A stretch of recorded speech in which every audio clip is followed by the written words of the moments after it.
आप सभी को मेरा प्यार भरा नमस्कार। आप सभी का एक बार फिर बायजूम के ऑनलाइन लर्निंग प्लेटफॉर्म पे वेलकम है। डॉक्टर पूनम आपके सामने एक और टॉपिक लेके आई है। क्लास है +2 और चैप्टर है रिप्रोडक्शन इन फ्लावरिंग प्लांट। और इस चैप्टर के अंदर अब हम आज का जो टॉपिक कर रहे हैं वो कर रहे हैं how the fertilization is being occur in the flowering plants, means the angiosperms के अंदर पोलिनेशन कैसे होता है, ये हमने कर लिया है। और अब हम ये पढ़ रहे हैं कि after the pollination what's the different type of the stages that occur between the stigma and the pollen grain. क्या क्या होता है उस स्टिग्मा और पोलन ग्रेन के बीच में जब उनके बीच में पॉलिनेशन सक्सेसफुल हो जाता है। क्लियर? तो आपको अभी तक हमने जो डिस्कस किया है वो structure of male gametophyte, female gametophyte, different types of the pollination we already have the occur. Okay, और इसके अंदर जो अब हम कर रहे हैं वो ये कर रहे हैं कि जब वो pollen grain different type of the agencies से जब वो ट्रांसफर हो जाता है स्टिग्मा के ऊपर, तो स्टिग्मा उसको कैसे रिकॉग्नाइज करता है एंड आफ्टर द रिकॉग्निशन वो कैसे अपने मेल गैमेट्स को स्टिग्मा के अंदर प्रेजेंट ओव्यूल के अंदर ट्रांसफर करता है। ट्रांसफर करने के बाद में फर्टिलाइजेशन कैसे होता है एंड आफ्टर द फर्टिलाइजेशन क्या होता है, तो इस वीडियो के अंदर हम ये वाला सब कुछ करने वाले हैं। क्लियर? तो चलो पढ़ते हैं बेटा कि जो फर्टिलाइजेशन है वो फर्टिलाइजेशन क्या है और एंजियोस्पर्म्स के अंदर फर्टिलाइजेशन के क्या क्या स्टेजेस हैं। क्लियर?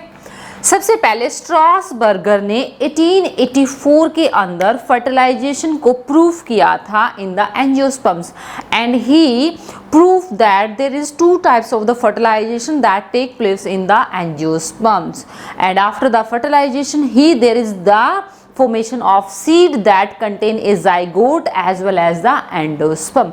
तो सारा का सारा प्रोसेस देखने वाले हम इसके अंदर, तो वो कैसे बनता है। सपोज हमने ये माना है कि जो ये स्ट्रक्चर है दिस इज स्टिग्मा या and this is style, you already know, okay, stigma and style, and you know, and this is the ovary, okay, and the stigma containing the solid tissue and this is the hollow tube। style is hollow tube है ना। style is maybe of the different length, और style की जितनी length होती है pollen tube उतनी ही लंबी बनती है। क्लियर भाई? अब देखिए, अब हम ये कह रहे हैं कि हमारे अकॉर्डिंग हमने मान लिया है कि by the help of various types of the biotic as well as the abiotic factor the pollen grain is transfer to the stigma.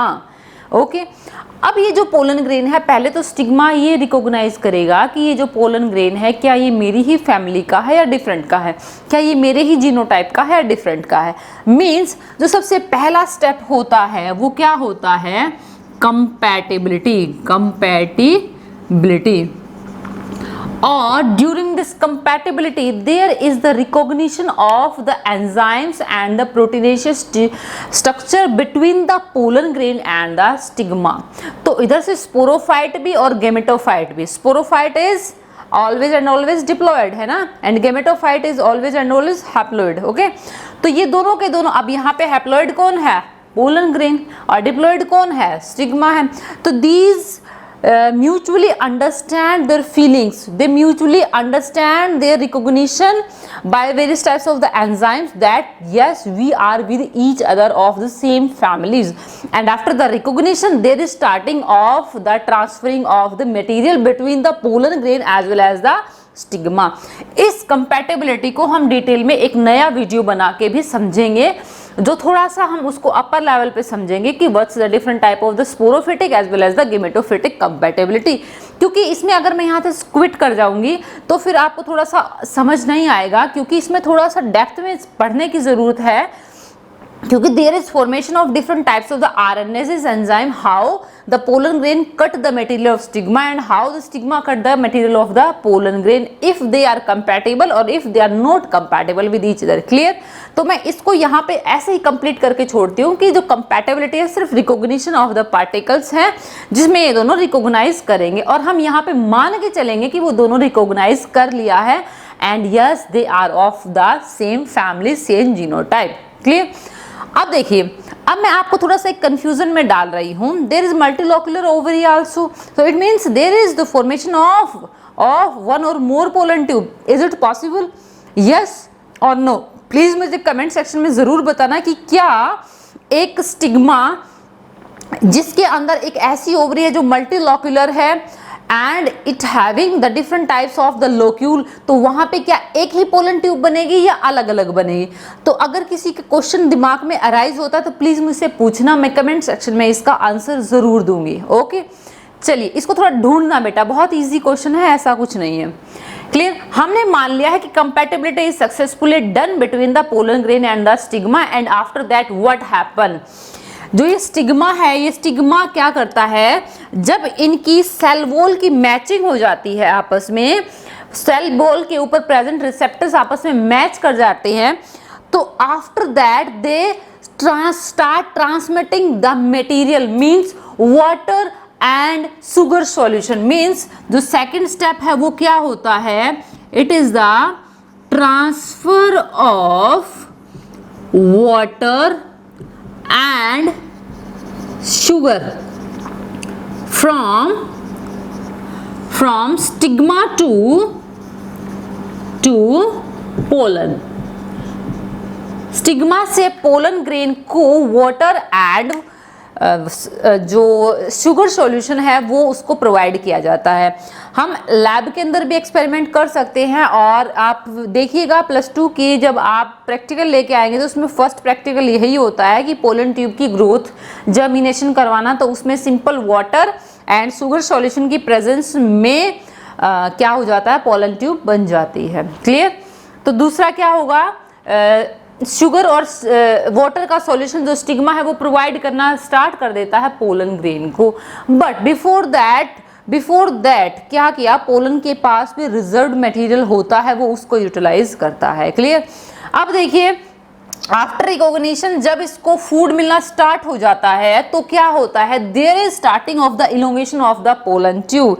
But students थोड़ा ध्यान से सोचिएगा, ध्यान से समझिएगा कि जो पोलन ग्रेन की इंटाइन है, जो भाग के पोलन ट्यूब बना रही है, वो एक रबड़ नहीं है। वो ऐसे नहीं है कि स्टिग्मा ने पकड़ के उसको खींच दिया और वो बढ़ते जा रही है, बढ़ते जा रही है, बढ़ते जा रही है। No, it is a cellular structure.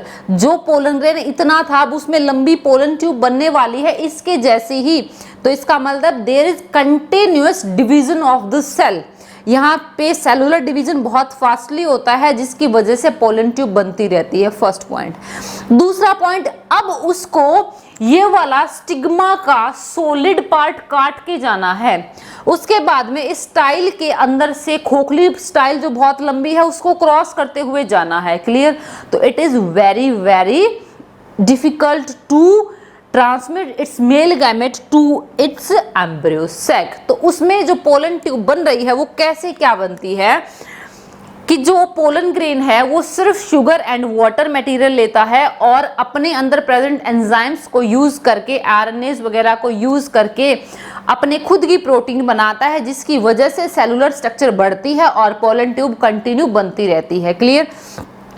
जो पोलन ग्रेन है उस पोलन ग्रेन के पास बहुत सारे पेक्टिनेजेस एंजाइम भी होते हैं एंड हाइड्रोलिटिक एंजाइम होते हैं। Due to presence of pectinases and various types of the hydrolytic enzyme, क्योंकि मैंने पिछली वीडियोस में आपको बताया हुआ है due to presence of vegetative nucleus there is abundance of the vacuole and on that vacuole there is a reserved food material। तो बहुत सारे हाइड्रोलिटिक एंजाइम वो ऑलरेडी बनाए हुए होता है, उसको पता है कि वो वहां जाएगा और उसको स्टिग्मा के उस हार्ड मटेरियल को काटना है, तो इसलिए वो ऑलरेडी पेक्टिनेजेस एंड हाइड्रोलिटिक एंजाइम उसके अंदर प्रेजेंट होता है। अब डियर स्टूडेंट्स आपको ये पता है कि जो पेक्टिनेजेस एंजाइम है वो पेक्टिनेजेस एंजाइम क्यों चाहिए होते हैं, because the plant cell wall have pectin in their cellular structure, तो उसको काटने के लिए जरूरी होता है। ओके, तो इस सॉलिड मटेरियल को जब काटता है तो पोलन ट्यूब की ग्रोथ थोड़ी कम होती है स्टार्टिंग में, क्योंकि यहाँ पर बहुत डिफिकल्ट सिचुएशन होती है। एक तो उसको फूड कम मिलता है, दूसरा उसको वर्क भी ज़्यादा करना पड़ता है और तीसरा सॉलिड मटेरियल को काटना होता है, उसको पर्च करना होता है। उसके बाद में जब वो कैपेबल हो जाता है और इसकी जब वो कैपेबल हो जाता है इस हार्ड सब्सटेंस को काटने के, फिर उसके बाद में उसकी ग्रोथ जो है वो बढ़ जाती है। और जो पोलन ट्यूब की ग्रोथ है, पोलन ट्यूब की डायरेक्शन है, growth as well as direction is guarded by calcium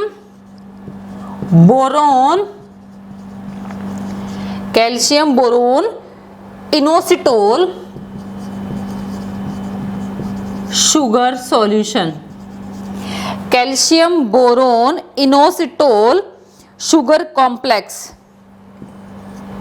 and इसके साथ there is also a chemical, proteinaceous chemical, and that is chemocyanin,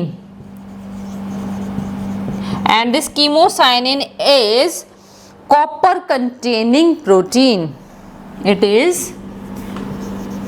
copper containing protein.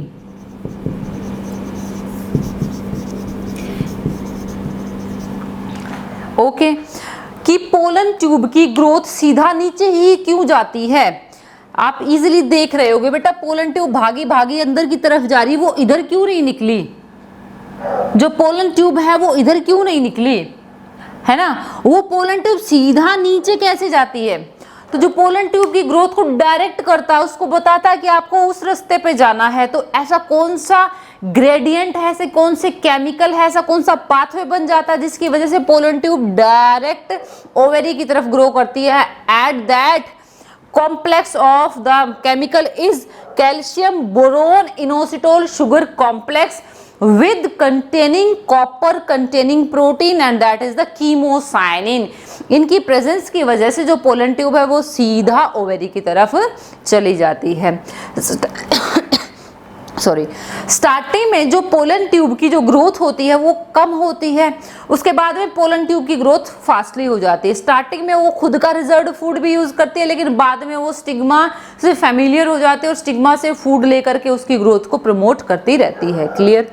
उसके बाद में मैंने आपको ऑलरेडी पहले स्ट्रक्चर में बताया था कि embryo sac already have the filiform apparatus on their micropylar end, और ये जो फिलीफॉर्म एपरेटस है, due to presence of that filiform apparatus, जो डायरेक्शन है पोलन ट्यूब की वो गार्ड की जाती है, वो बताई जाती है। Yes, the entry of pollen tube is here from the micropyle and. तो इसका मतलब generally most of the entry of the 80% angiosperm flower is through the micropyle. Pollen tube की एंट्री माइक्रोपाइल से होती है and it is observed in 80% of the angiosperm family. लेकिन कई बार जो पोलन ट्यूब की एंट्री है वो इंटेग्यूमेंट से भी हो जाती है। दीज आर द इंटेग्यूमेंट्स ना, these are the integuments, this is the micropyle end, this is the chalazal end. कई बार जो पोलन ट्यूब की एंट्री है वो डायरेक्ट चैलेंजल एंड से भी हो जाती है इन फ्यू लोअर प्लांट्स के केस में। तो चैलेंजल एंड से भी चैलेंजोगैमी बोलते हैं। माइक्रोपाइल से अगर होती है तो उसको हम माइक्रोपाइल पोरोगैमी बोलते हैं। लेकिन इसके अलावा अगर इंटेग्यूमेंट्स वगैरह से हो रही है तो उसको हम मीजोगैमी बोलते हैं। तो जो पोरोगैमी है it is from the micropyle and it is commonly observed in the lily. मैंने लिली का ही क्यों लिखा है, क्योंकि ये वो एग्जाम्पल है जो बहुत कॉमनली एग्जाम्स के अंदर पूछा जाता है। क्लियर? इसके अलावा चैलेंजोगैमी इज द कैजुरिना जुगलन। कैजुरिना जुगलन का केस भी नीट के अंदर पूछा जाता है, इसीलिए मैंने ये एग्जाम्पल लिखा है। Mesogamy is obviously observed in the case of the Cucurbita populace. तो कुकुरबिटा पॉपुलस का जो केस है वो ऑब्जर्व करता है आपको मीजोगैमी।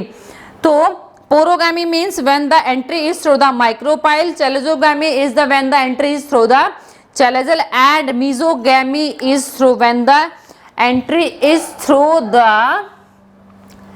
इंटेग्यूमेंट